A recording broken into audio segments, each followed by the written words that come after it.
Good morning. We're so excited you're able to join us today. My name is Giovanni Estrada, and I'm with the International We Love You Foundation. We're so excited you're able to join us because this week is Earth Week. This month is Earth Month, and what's happening on Friday? Friday is Earth Day. This whole week, we brought to you all different presenters from local government offices to even professors in the field. Today, we have someone from the federal government. In other words, someone who works with the White House. This is really exciting, and we hope you all are very excited and you can all tune in. So, we would not have been able to do this without our partners, which is why we want to give a huge shout out to Junior Achievement, who provides curriculum and programs that teaches students about work readiness, entrepreneurship, and financial literacy. And also our sponsors, Waste Management and Hayward. And we, again, are with the International We Love You Foundation.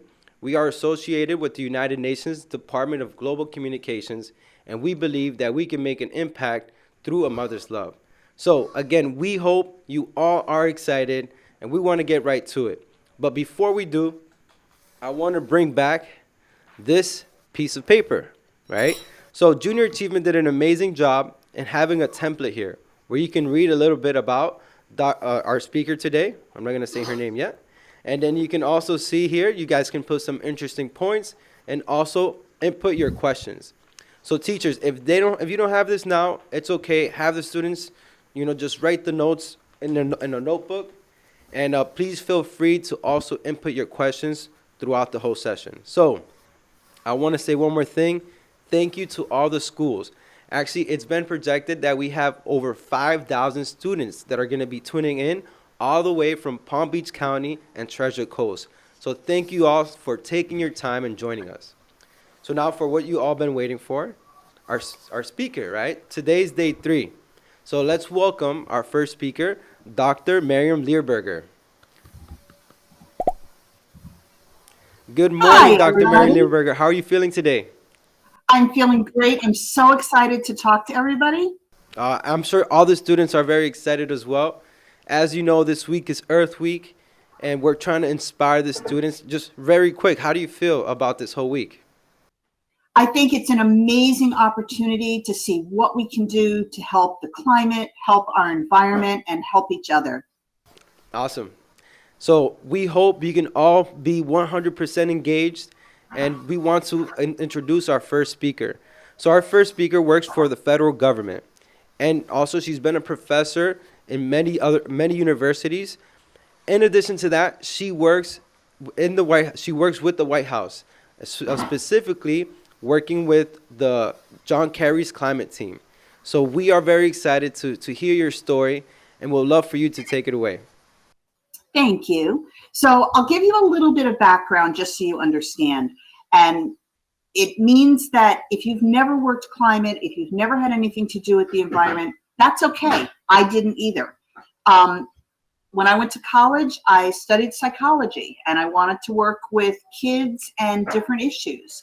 I'd lived overseas, and I was really interested in regional issues. When I started working, I did everything from law enforcement to working on drugs and crime and international issues and conflict. I worked 9/11 and counterterrorism. I've worked all sorts of different things, but I never worked climate. I didn't really know what climate was, aside from the fact that the weather could be bad sometimes. In the job I'm in now, I'm in charge of looking at global issues and sharing that with the senior leadership of the government to make sure they understand where there could be threats, what are some of the things that they have to be concerned about, and giving them some warning to help them prepare and move forward when there is an issue. I started my job in January 2021. The new administration in the White House came in a few weeks after I started, and all of a sudden, climate and environment were huge issues. This is one of the top priorities for President Biden and his folks. So for the very first time, he named somebody as the Special Presidential Envoy for Climate, called SPEC, S-P-E-C, and that's John Kerry.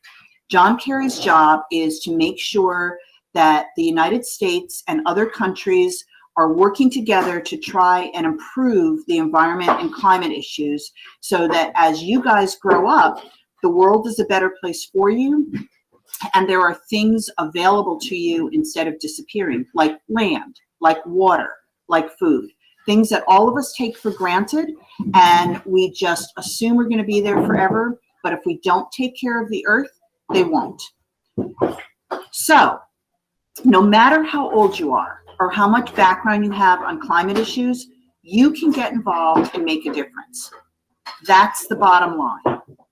Climate issues touch on so many things, from varying temperatures around the globe, which cause increased storms, changes in where snow and ice can appear, such as the huge ice storms in Texas last year, to droughts and health issues.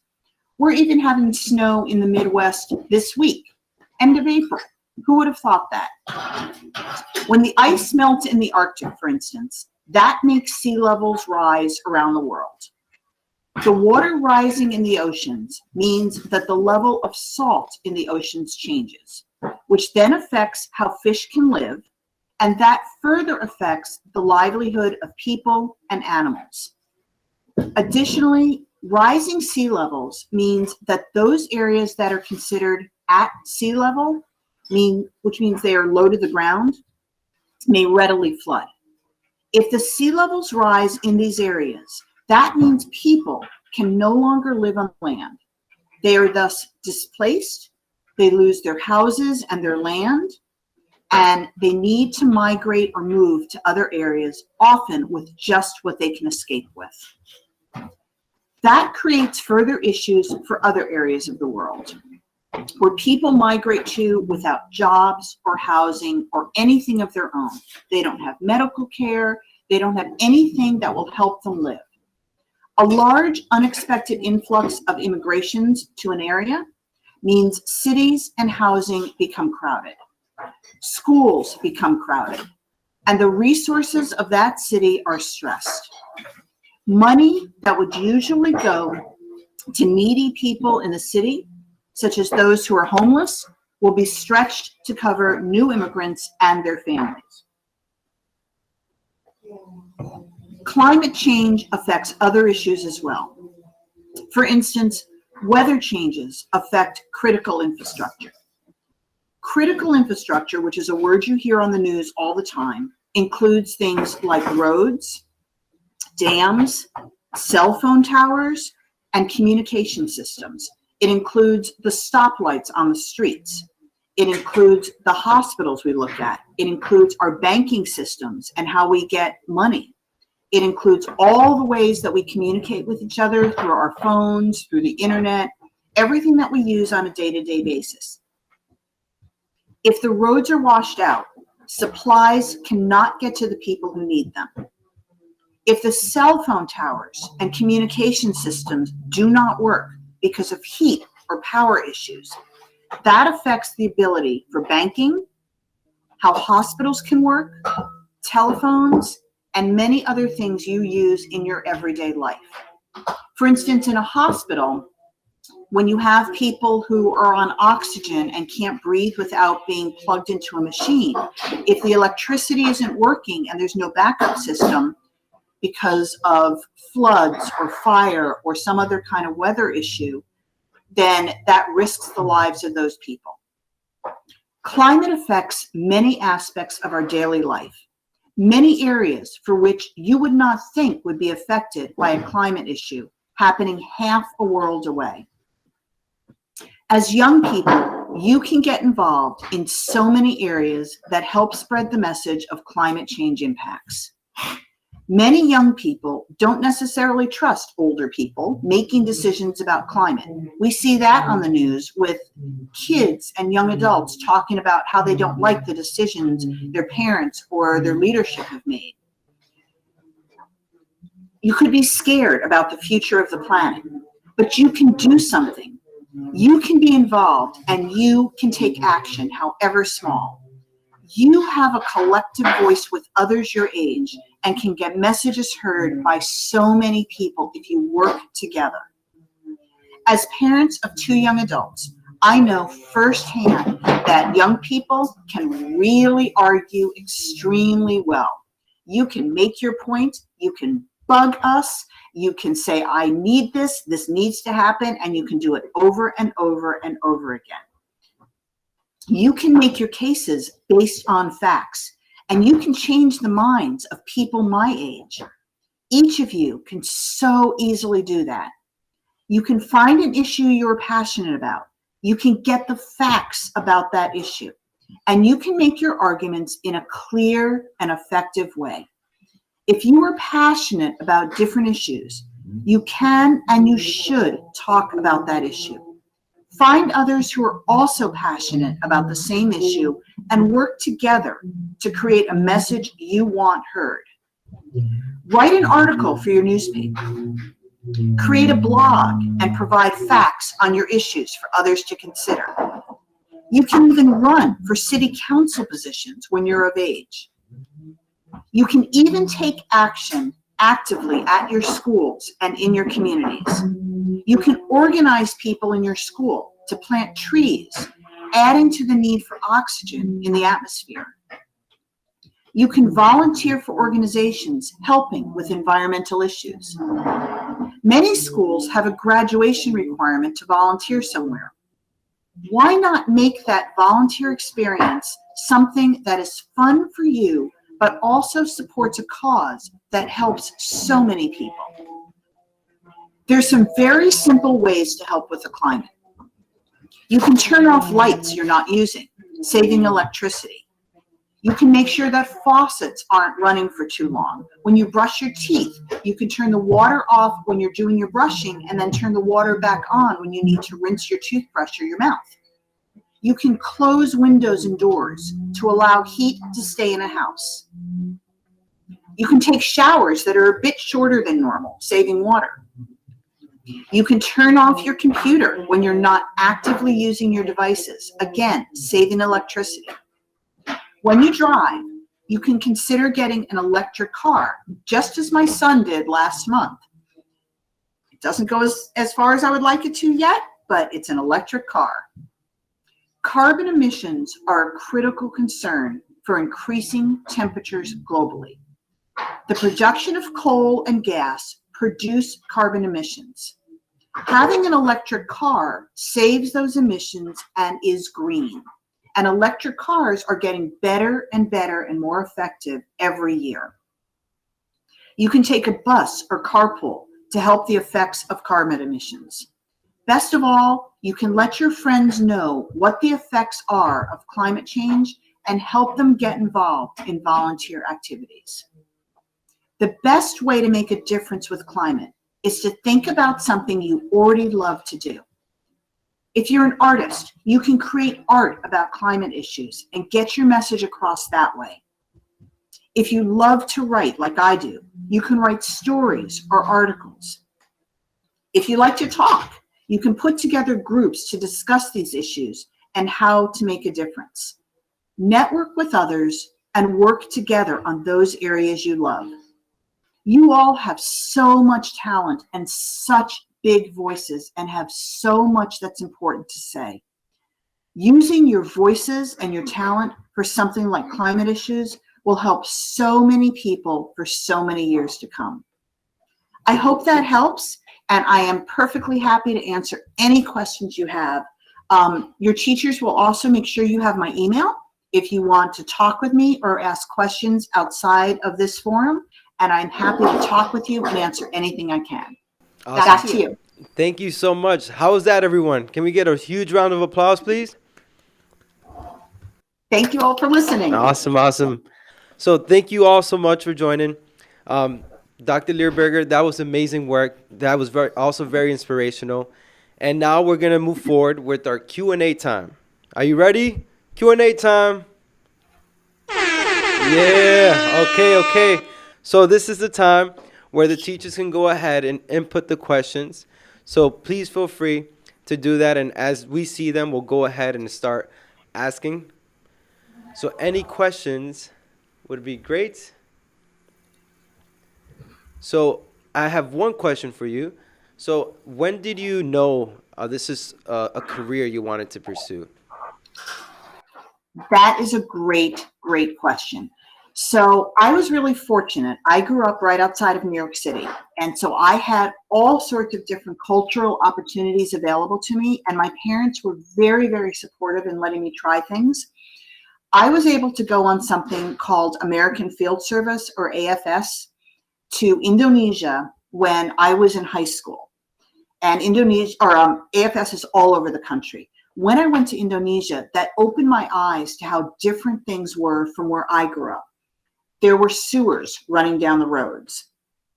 There was a hole in the floor of the house on the second floor to go to the bathroom, and that just dropped down to the ground with all the other dirt and rode down the sewer chain, and you could see how polluted and nasty and disgusting everything was. You couldn't drink the water because it wasn't safe. You had to boil the water. So I saw how different things were from where I grew up. You didn't turn on a tap and get clean water. That wasn't available. When I went to college, I knew I wanted to do something internationally. And I studied psychology and Asian studies. And I was able to do my junior year abroad in college to 3 different places. I went to Sri Lanka, I went to India, and I went to Taiwan. So again, all places that are very different from most of the area in the United States. Very dirty. Again, you couldn't drink the water. Food wasn't available for everybody.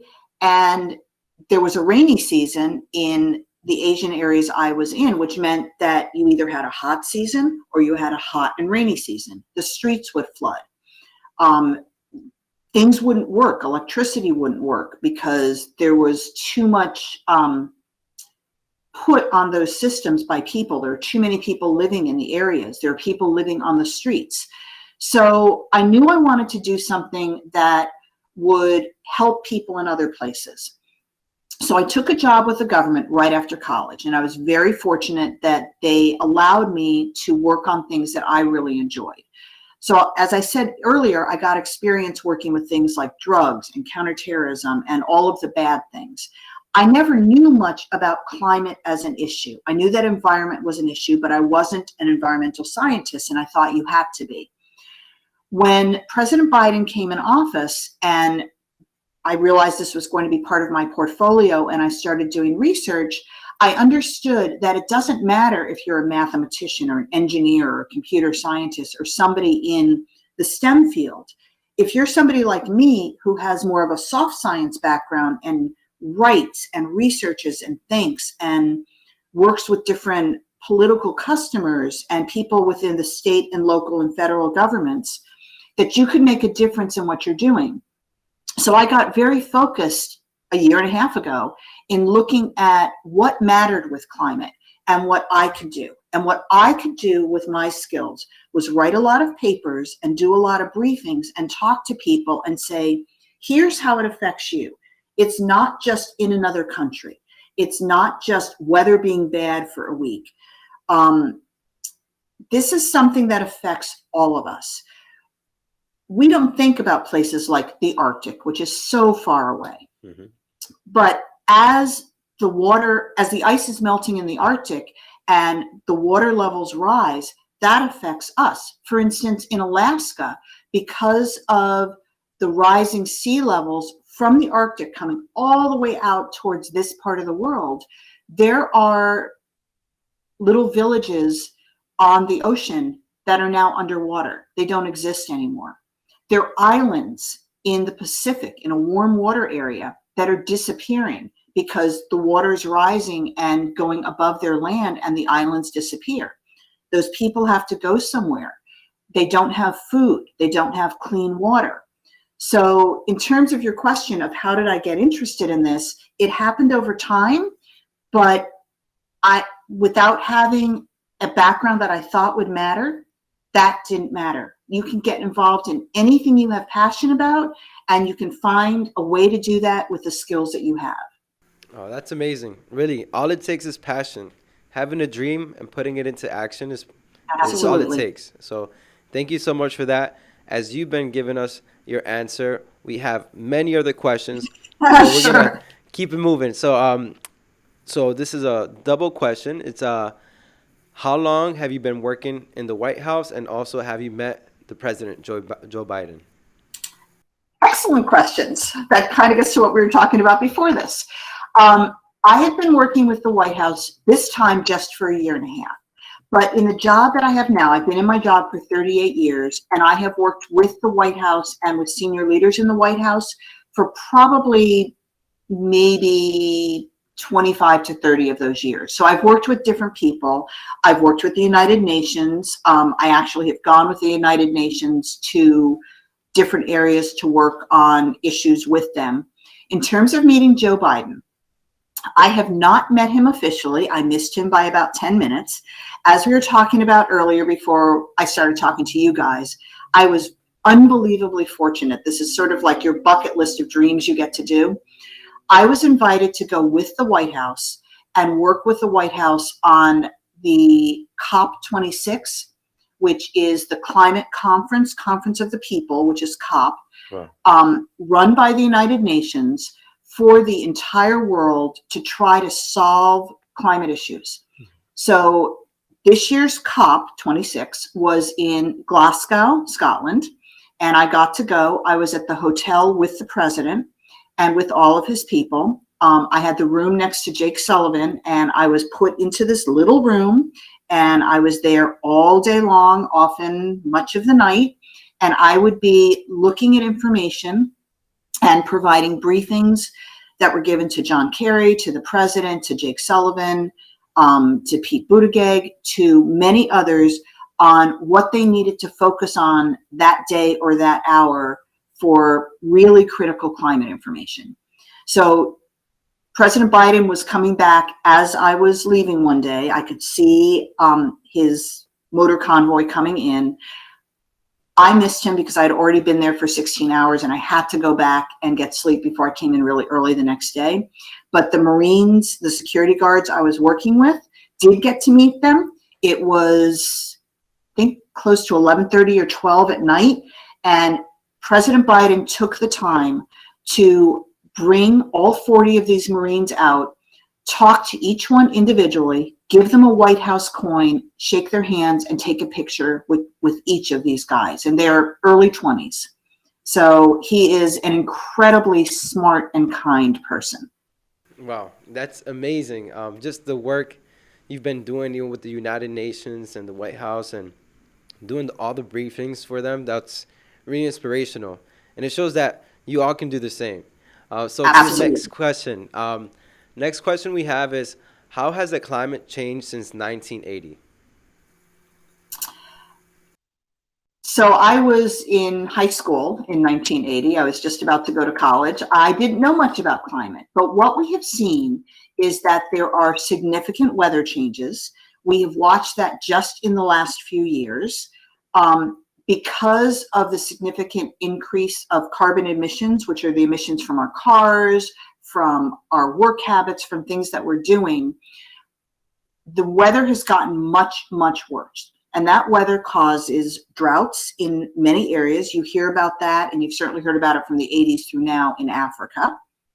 It causes mudslides that we've seen in the West, in California. It caused the major ice storm we had in Texas that knocked out power for over a week to people, and that meant people couldn't get water, food, electricity. It's affected many, many things. When you have weather changes like that, that change over all of those years, people aren't prepared for it necessarily, and our systems aren't prepared. Our critical infrastructure, what we use every day for our heating, our communication, to bring water in, our roads to bring our supplies in, many of those have not been updated and improved upon or taken care of in decades. And with these climate changes, with what's happening to the weather and the climate and the heat increasing, that destroys our critical infrastructure, and it means that things break and we can't use them, and it takes a long, long time to fix that. So there are many, many changes that have happened since the 1980s of things that have gotten worse. Things are starting to get better. The fact that so many people, including all of you, recognize how important the earth is, how important the environment is, and how important understanding climate issues are, means that we can continue to work together and make things better. Awesome. Thank you so much for that. And then, as you know, all the students that are tuning in are from Florida. So this is a Right. question specifically about Florida. Have you specifically helped with Florida? Have you specifically helped in Florida in regards to climate? A very good question. I personally have not. My work tends to focus on how the U.S. works with international partners, but I know that the government is looking at every single state and where things need to be improved upon and what can be done.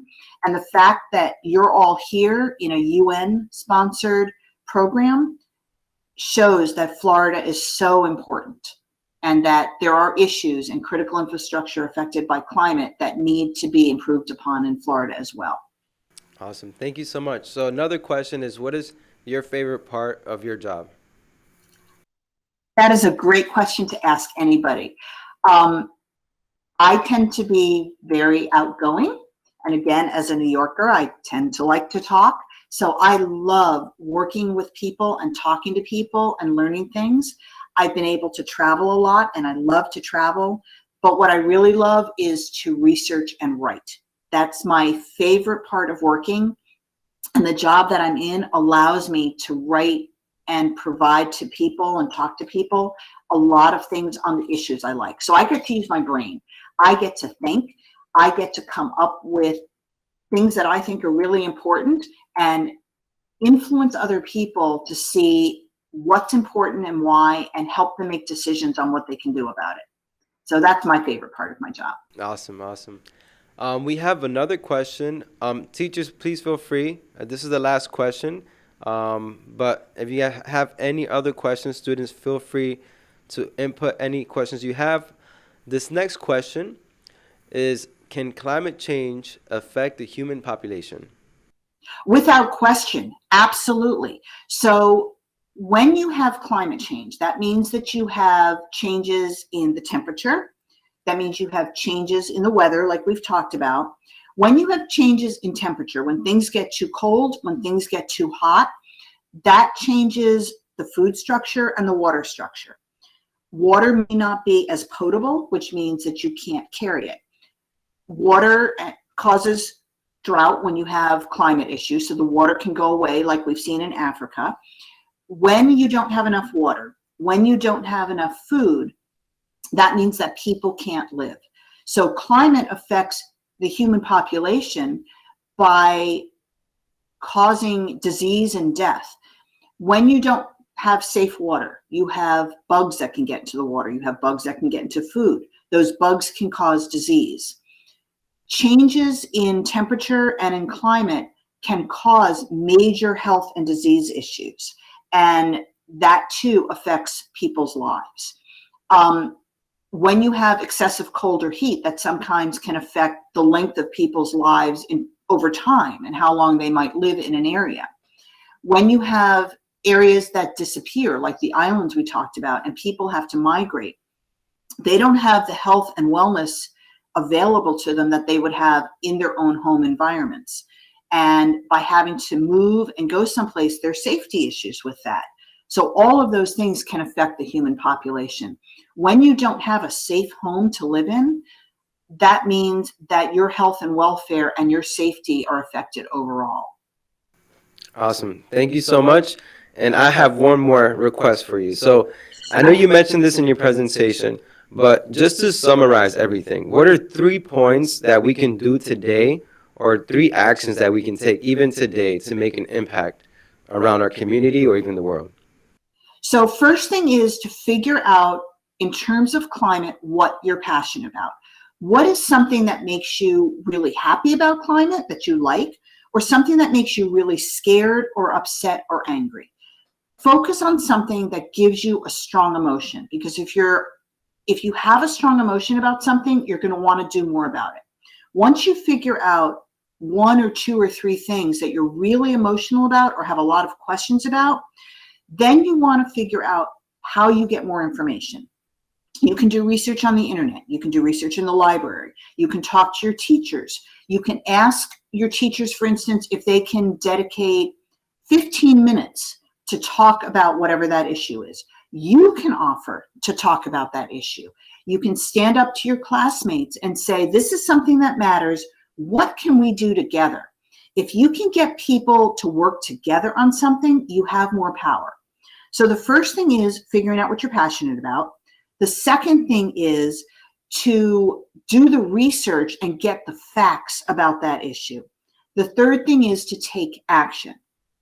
You can take action, like I just said, by talking to other people and getting them together. You can talk to your teachers and ask your teachers if you're allowed to talk about that issue in class, maybe as a special project.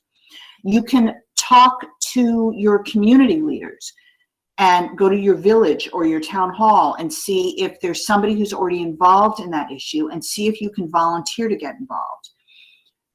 Most schools have a requirement that you have to volunteer someplace to graduate. You can use what you've just discovered a passion in and researched and gotten information on to volunteer to help in some way. It can be really small. You can do artwork that you can put up as a marketing tool to explain something. You can create a blog. You can go onto YouTube and discuss your issue and see who else is interested with your parents' permission to make sure that you're going to a safe site.